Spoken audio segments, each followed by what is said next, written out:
Hi everyone, welcome to the InnovatEd Webinar. I'm Divyang from CSF and this is Kavita from Wilgrow. For the next 20 minutes, we'll be taking you through the Innovation Lab, the reasons why we started it, our progress so far, and how in the deadlines and how we're planning to provide support for the next few months.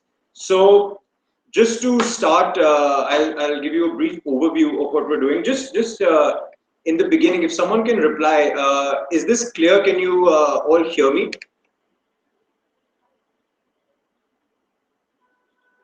Okay, it seems like we're good.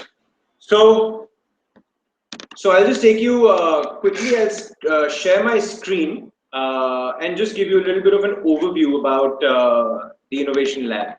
We're going to actually wait for 2 minutes just in case people are joining us live. Otherwise, if you are joining us and viewing this webinar later, you will have an awkward 2-minute pause, after which the content will start. Yep. If you are here and you have questions at any point during the webinar, there should be a live chat option on the side of the video on your YouTube page. Please type in your questions, type in your comments. Aditya will monitor and we will answer them as we go. We're going to wait for a couple of minutes to see if more people will join. We can share our screen.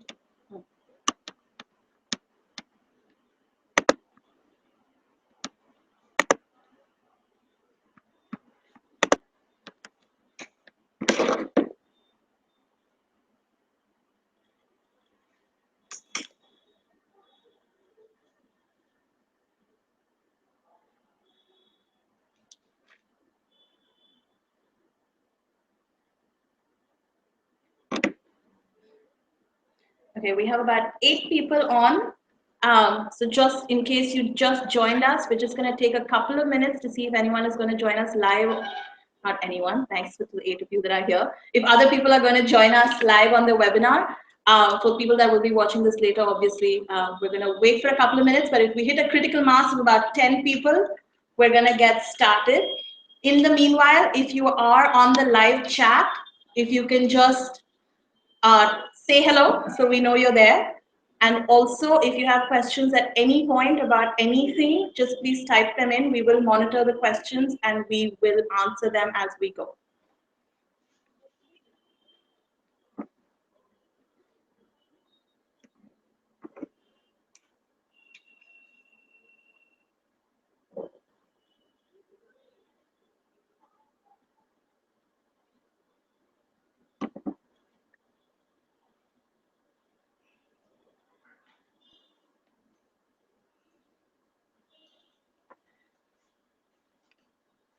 All right, thanks to those of you that have been waiting patiently. I know we're about 5 minutes behind schedule, so we are just going to get started and walk you through essentially what is the concept of InnovatEd and why we're doing this.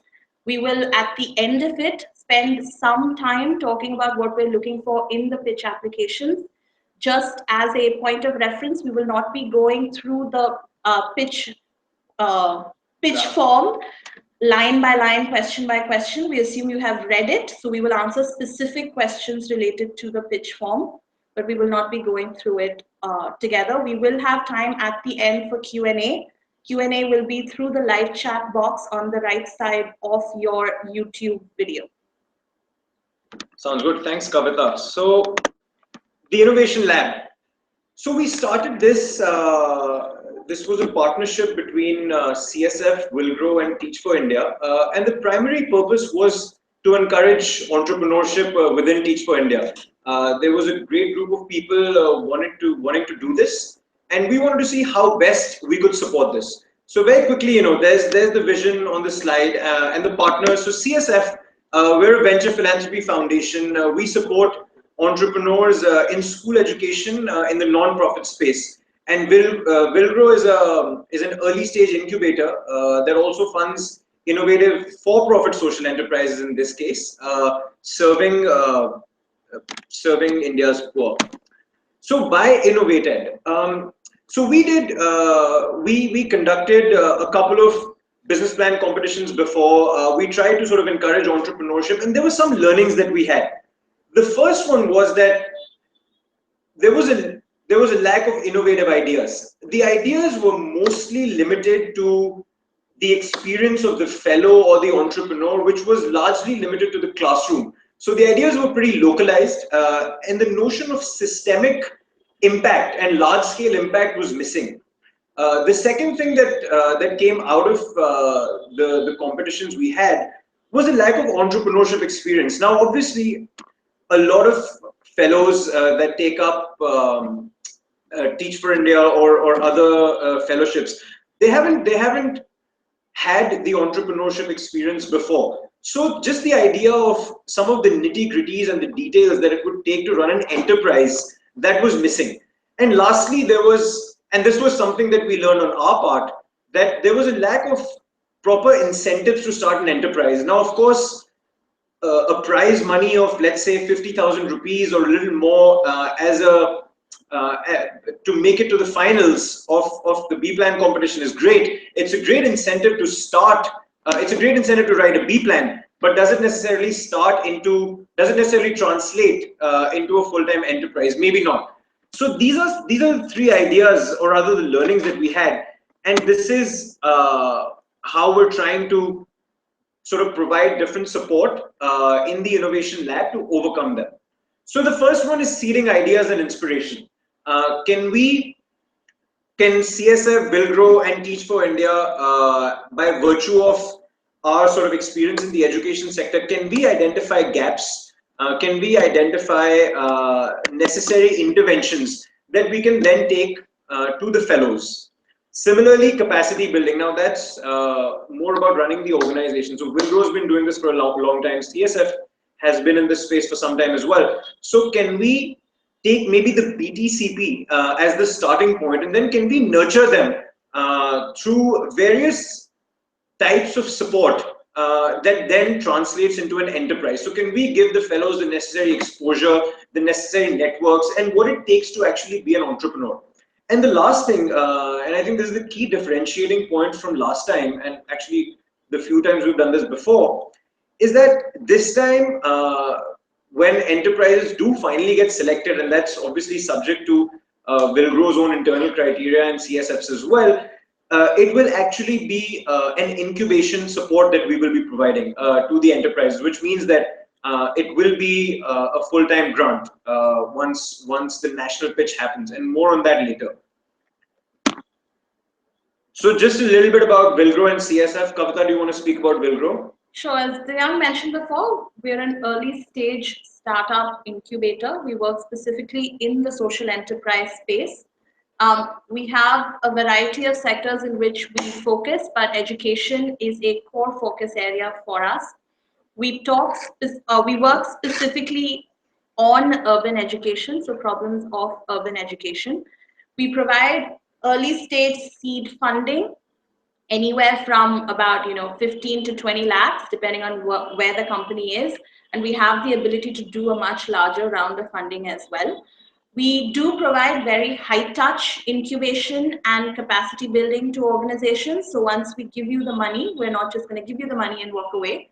We do work very closely with the enterprise over the duration of the incubation and funding support to make sure that you are building a business that A, has impact, but B, is also going to be sustainable and scalable, because we do realize that those are the two things you need for large scale impact.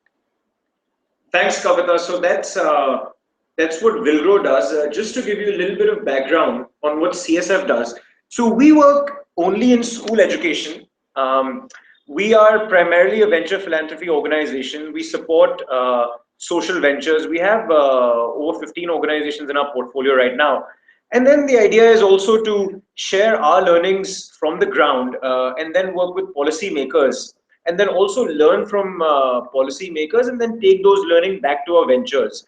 So hence, the name Central Square, which is the central square of education in India, also looking at research, which supports our other two functions as well. We only fund not-for-profit social ventures, which is why I think this partnership between Wilgrow, CSF and Teach for India is quite complementary, because we work in different sort of funding segments. And then obviously we as well provide incubation and capacity building support to our portfolio organizations.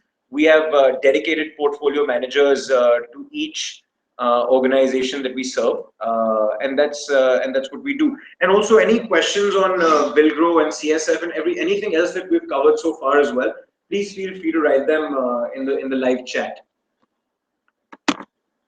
So what we're looking for in an entrepreneur is a question we get asked often. What is it that is our due diligence criteria? So in all fairness, the due diligence criteria, I would say it's not, there's no set in stone due diligence criteria. We actually like to work informally with the organizations we end up supporting, just to see if there is a mutual fit. And when I say mutual fit, these are some of the high level things that we look for. And then obviously there's the entrepreneur that has to feel comfortable working with us as well. So clear understanding of problem.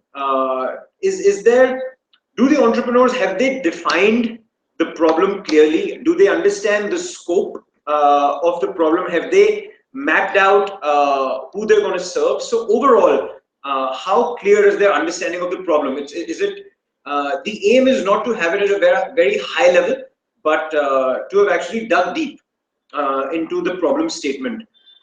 Innovativeness of solution. Now that's something we'll probably cover at the grant proposal when we're going through the grant proposal template as well. But very quickly, because I get asked this many times. What do we mean by innovative? Does it mean that if someone is providing, if there's a clear gap in an area and you're doing something that someone has done before, is that not innovative? So when we say innovative, it could be anything, right? Is it geographically innovative? The purpose is, how does it challenge sort of the status quo, right? How does it improve upon the existing work of the organizations? Is it that there is no venture working in that space? Is it that your solution is just better and there is something that is not being served by existing organizations? So all of that. So innovative does not necessarily have to mean that it's never been done before, but how is it adding on to the existing ecosystem? Potential for scale, I think this is something both Wilgrow and CSF looks for. So CSF, when we say scale, for us, it's more about systemic impact. Does the entrepreneur look at the solution as systemically changing education or the area they're working in? Or is it more that it's a sort of stopgap intervention? And Kavit, actually, do you want to just quickly talk about the way Wilgrow thinks about scale? Right, so for us, scale essentially means that we're solving a problem that is large enough in the country, and whatever solution is that you are developing can be replicated across multiple geographies, right? And scale can also mean really going in depth within one particular area. So you could work in Karnataka, for example, and say, I will reach out to every taluk in the state. Or you can say, I have a really viable solution that can work in Gujarat, it can work in Jharkhand, it can work in Uttar Pradesh with relatively fewer tweaks. So at this point, and this goes back to the innovativeness of the solution and the understanding of the problem itself, it's really about, is this a widespread problem? And is whatever I am developing or the idea that I have that I wish to develop, does it have the opportunity for scale? So that's really what we're looking for at this stage. Yeah. Financial viability / sustainability of solution is, and this does not necessarily mean that has the entrepreneur figured out the revenue source, right? It's more, yeah, sorry. This does not necessarily mean has the entrepreneur figured out a revenue source. Is it necessarily a for-profit model? It could be a grant-based model. It could be a purely non-profit model. It could be a hybrid of revenues and grants, using philanthropy to fill that the gap. Maybe it could be government subsidies as well. But the idea here is that, has the entrepreneur thought about possible streams to ensure the sustainability of the enterprise? And the last one is obviously commitment and passion of the team, right? I think this is probably the number one criteria we look for, because a lot of the times when we're working with entrepreneurs, the idea changes. The idea, I wouldn't say changes, it gets modified. There's a lot of iterations going on. But if there's commitment and passion on the part of the entrepreneur and the team, then it's much easier sort of working together and iterating together and making sure that we're all aligned and in the same direction. So, Kavita, do you just want to add something quickly? So just to add to that, the reason we're talking about these things is you're going to submit an application to us on paper. We're not actually meeting you right away. And the first thing that we're going to look at is your application. So we really want you to make sure you're bringing this out in the application. We have specific questions on each of these parameters. We have questions on what is your problem.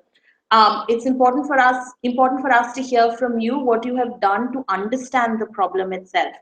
If you're thinking about a solution that is different, tell us why it's different. The education system is not one in which there is no competition. There is always competition. Non-consumption is also competition. So let us know what you've done to think about whether this is an innovative solution in itself.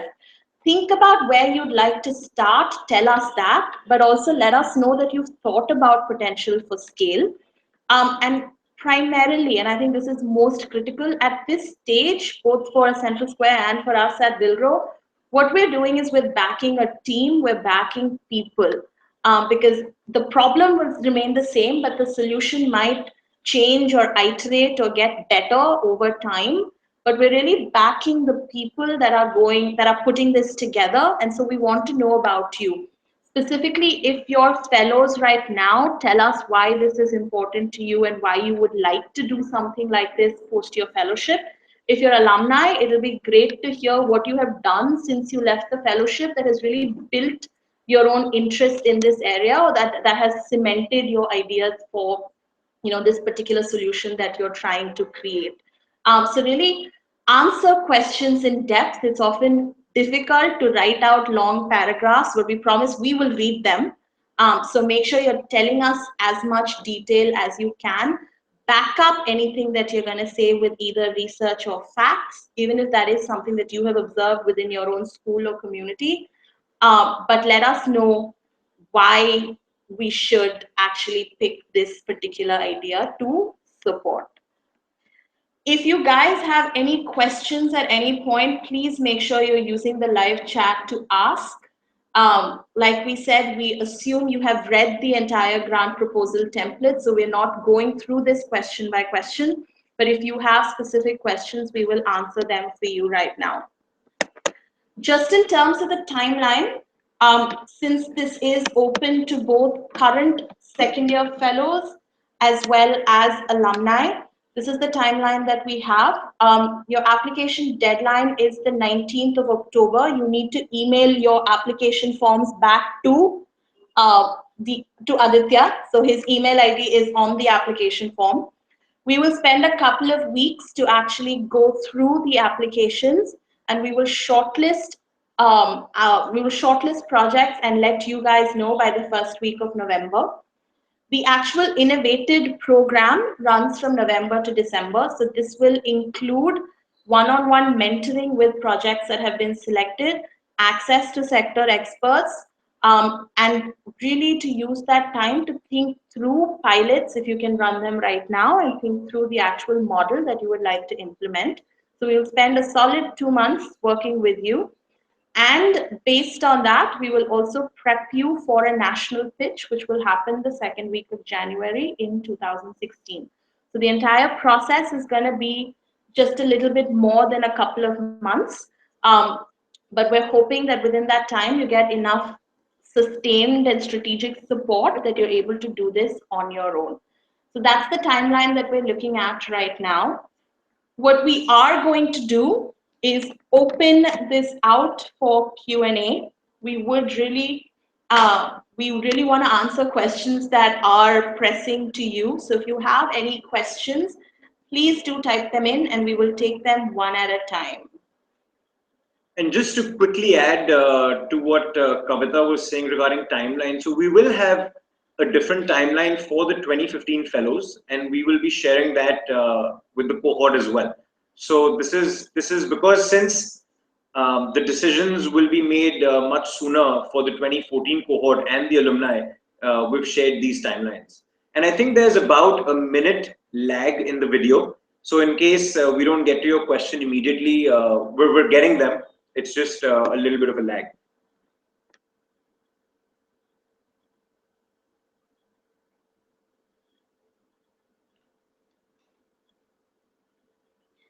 All right, we have a question from someone who says, I don't want funding, but I really want the mentoring support. So I think mentoring is available in bucket loads, both at Teach for India and any of the organizations in the space. So reach out to us one-on-one if you need that kind of mentoring support. Of course, depending on time and availability, we'll be happy to help you out. This really isn't a pitch for funding as much as it is a pitch from Wilgrow and CSF to say, hey, if you have really good ideas, go out there and try it out. And this is a really great opportunity for you to try it out. And so while funding is one of the potential perks of it, it's really about, if you have an idea, for you to test it out during the time frame that we have provided. Any questions?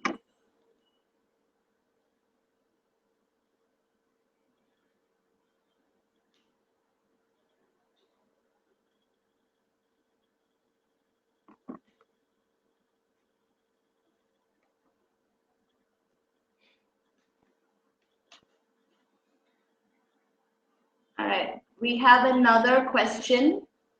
It says, when you say back up with research and facts, do you want actual quantitative data, research articles, or personal observations from school and community, etc.? So I think that's a good question. It's something we sort of mulled over for initially as well, to see what level of depth in the research is required or is necessary. So I would say, I think the more the better is the answer in this case, because ideally the idea is that the summer would be used for prototyping, which I know with the 2014 cohort and the alumni is something that has not been done this year because we've launched it pretty recently, the Innovation Lab. But the idea is that during the summer, the fellows go out, prototype their idea, and actually go on the ground and look for data facts, data points, so hard data points, right? So that is one part, and the other is obviously the question that is about research and the data. I think this goes back to what we were talking about earlier about understanding the problem. I think if we have a clear understanding of the problem, and if we can back it up with data and why there is a particular need, especially in the area you're working in, I think the more research we have, the more convincing an argument we can make. Having said that, however, given the timelines, anecdotal research / observations is also something that we value. So if that is something that can be included in the grant proposal template, in case you don't have, let's say, research that you have undertaken on this project, I mean, that is also a plus. Sorry, we're also getting more questions, and also feel free to follow up on these questions. All right, is there a word limit for the essays? They're not essays, they're pitch questions. No, there is no word limit. That being said, try and give us as much information as you can. This can be in bullet points, this can be in, charts, however you want to do it. There is no word limit, we will read it all, but make sure you're saying what you need to say in as much depth as you can. Kavita, I think the next question is for you. I'll just read it out. It says, is this application open to for-profit projects in the social sector as well? Yes, it is. So as we mentioned earlier, just to reiterate the point for people that came in later, the reason Teach for India is working with both Central Square Foundation and Wilgrow is because each of us has a separate focus. Central Square has expertise in working with non-profit organizations. Wilgrow only works with for-profit social enterprises. We believe there is opportunity for both. And so you can apply to us if you are both for-profit as well as if you're or if you intend to set up as a non-profit entity. The only thing that is kind of bottom line that we will not budge on is social impact.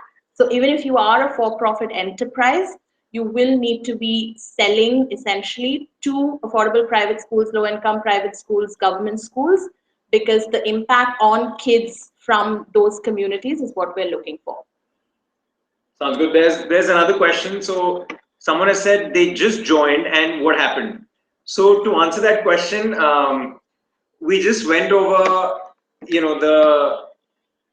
the InnovatEd track in the innovation lab that we're working on, and we'll probably, I mean, actually, I think there will be a copy of this YouTube video sort of saved, so you can go through that. But we just briefly went over the timelines, and now we've opened up to questions and answers, especially around the grant proposal template, which is what this webinar was on. 1 second, there's another question.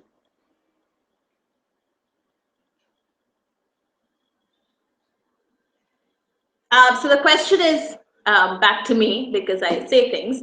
The question is, you said you can provide tables, charts, etc. So, ideally, and this is a personal preference, send us the information in whatever format works for you, as long as you answer all of the questions in the pitch questionnaire. So if you want to do it as a PowerPoint, that's fine. If you want to keep it within the Word document we have submitted to you, that's fine. Just make sure you're answering all of the questions.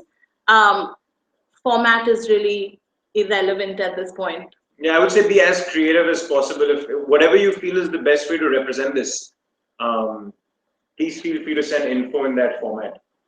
Sorry, we have one more.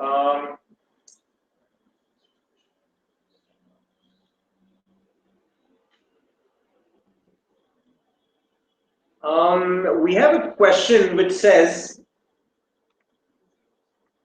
I'm in the first year of fellowship and I'm involved with a startup.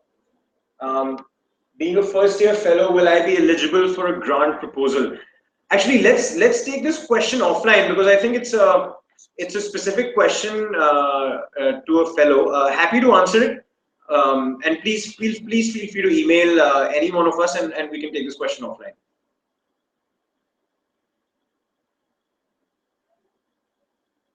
So actually, let me go back to us. Kavita, please have a seat.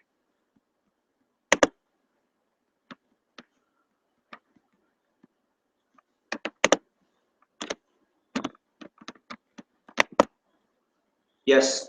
So the question we just got was, do we need to specify in our application if we are intending to set up our project as profit or as non-profit or for-profit? I think, so we debated on this for a long time as well. I think initially, and there's lots of times when even now the ventures we're working with are still trying to figure out if there's a for-profit angle that they can incorporate in their venture, or if non-profit is the best way to go. So what I'm trying to get at is that at this point we don't expect fellows to have a clear, or actually fellows to have to state that out, whether it's a for-profit or a non-profit. I think if you know that, that's great, and if you've made up your mind, please tell us.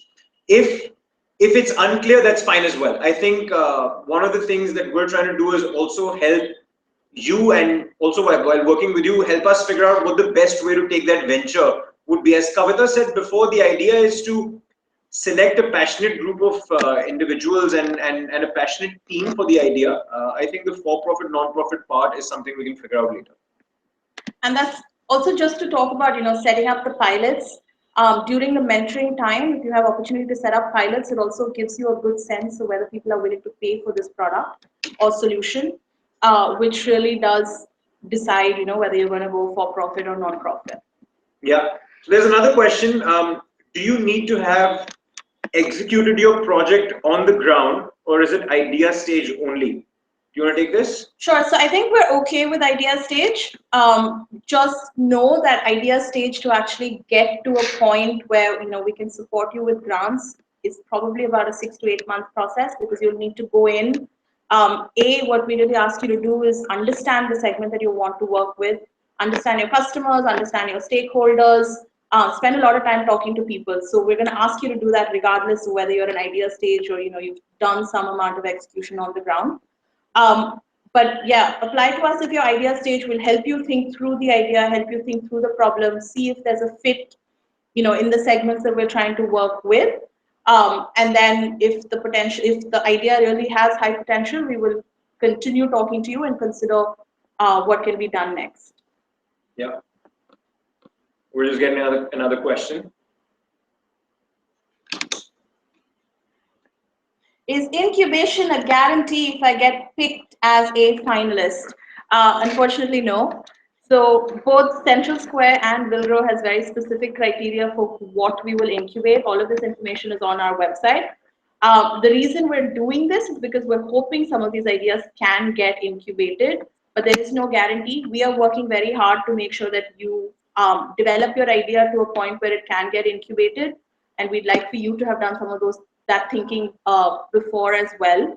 But unfortunately, at this point, no guarantee.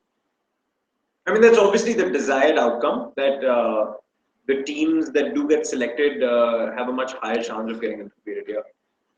Yeah, but I think regardless of whether you get incubated or not, a large part of the incubation process, other than the funding, is really the mentoring and the support that you're going to get, and that we're giving you right now, and we're giving you a substantial amount of time to do it, because we think that if we can help you think through the idea, if we can help you think through the solution, then you're that much more ready to actually pitch for incubation funding. Yeah.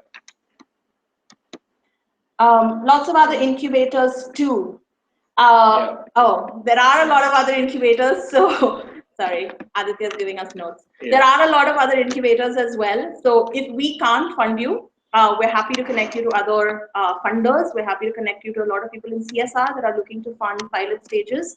So, we'll take that as it comes. But honestly, if you're targeting a problem that is really, really critical to solve, and if your solution is happy to talk to you. Yeah, I think the idea is, as we mentioned, of the teams that do get selected, there is actually a lot of active mentorship that happens. Yes, incubation is one part of the outcome, but